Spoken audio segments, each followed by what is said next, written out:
This is Jason Avant of the Philadelphia Eagles, and you're checking out Scoop B Radio. Blessings. Brother Avant, you have the distinction of being an Eagle and playing alongside Donovan McNabb and also playing on the Patriots alongside Tom Brady, correct? Well, I didn't get a chance to play with Tom Brady at the Patriots, but I played with the Chiefs and the Panthers. But Tom Brady we have that Michigan connection, and I know him very well. I knew there was a Tom Brady connection. Yeah. What makes Tom Brady so different? You know what? I always say that athletic quarterbacks are very blessed, and they can do things that most people can't. But when you don't have that athleticism, you have to depend on different faculties in order to get it done. So sometimes being a guy that can't move, you have to be a little bit more aware. You have to see things before it happens, and it kind of heightens your other senses. And I think that Tom Brady was an ultimate competitor that always was doubted, and he was able to heighten his other senses on the football field because he wasn't athletic. What do you remember about that? You were on the Eagles when you guys went to the Super Bowl. Yeah. What do you remember most about that Super Bowl week? You know what? The craziest thing about that time was probably just T.O.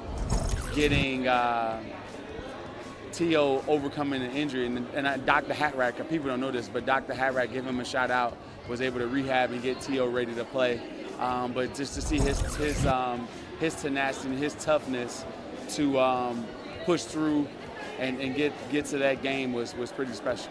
Yeah, it was. I feel like it was very Kobe-like in his approach. Yeah, 100%. That's that was the nature.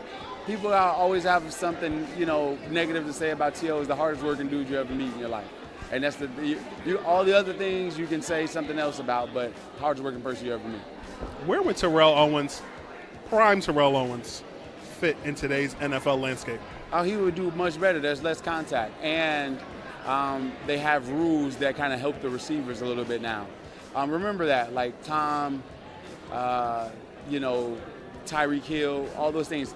The 5 yard after you can't press somebody after 5 yards, that helps. To think about Jerry Rice's stats, T.O.'s stats, Randy for most of his career, outside of that rule, is pretty impressive because the younger generation gets the benefits of the rules. That sucks for people your age. Well, Jerry did it despite that, so it don't matter. If you're good, you're good. It don't matter. Who did you grow up watching? Jerry Rice, Webster Slaughter, you know who that is. It's Cleveland Browns. But Webster Slaughter was a guy that Jerry Rice pretty much stole most of his move from. You watch Randy, but I used to watch guys that use tact to get open. Guys like Tim Brown, guys like Rod Williams, stuff like that. Guys that use technique to get open. Have you been paying attention to the Eagles in the offseason, and what do you look forward to this coming season for the Eagles?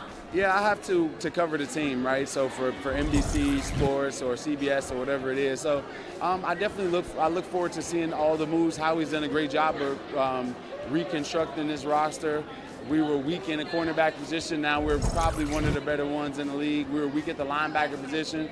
We're one of the better ones in the league. Safety as well. So he addressed all of our concerns. You lose Jason Kelce, but you had a person that was drafted just for that reason. So Howie's done a great job. Now it's all about, can we transfer the offense over to Saquon Barkley, because you can't pay him that money and not use him like Christian McCaffrey. So we'll see if he becomes the #1 focal point on offense, and I think that's why they brought him here. How does Saquon adjust from the Giants offense to the Eagles offense? He doesn't have to do as much. They didn't block for him with the Giants that well. And the Eagles are at least going to get him to the second level untouched, and now Saquon can be special. So we believe that Saquon has Hall of Fame ability.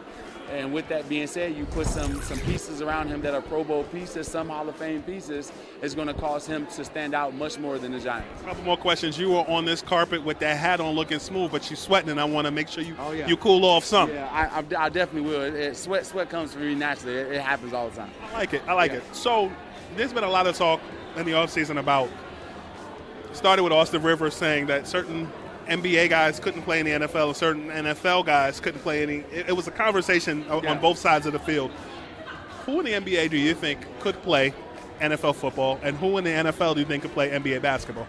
I don't know, because you don't know the skill level of guys. Basketball is a very, very skill-based game. And football is too at certain skill positions. But there's positions that are outside of skill positions that guys can come in if they have great athleticism or great features, great, just measurables. So it's kind of tough to say. I can't say that anybody will. Everybody look good until they get hit, right? Well, like Mike Tyson said, everybody got to play until you get punched in the face. And I've seen a bunch of basketball players being made over my career. And the thing about it is that people with this argument that they don't realize is that basketball players try every year. The college guys try every year. This is not something, but 1 out of 300 of them make it. So it's not something that's easy as guys make it out to be. What is something across the league that should be paid attention to more nationally that people are not talking about in football? You mean within the game or just any storyline? In the top, it's your world. We just live in it. You pick. Okay. I wish people watch the game more because fantasy kind of spoils the game.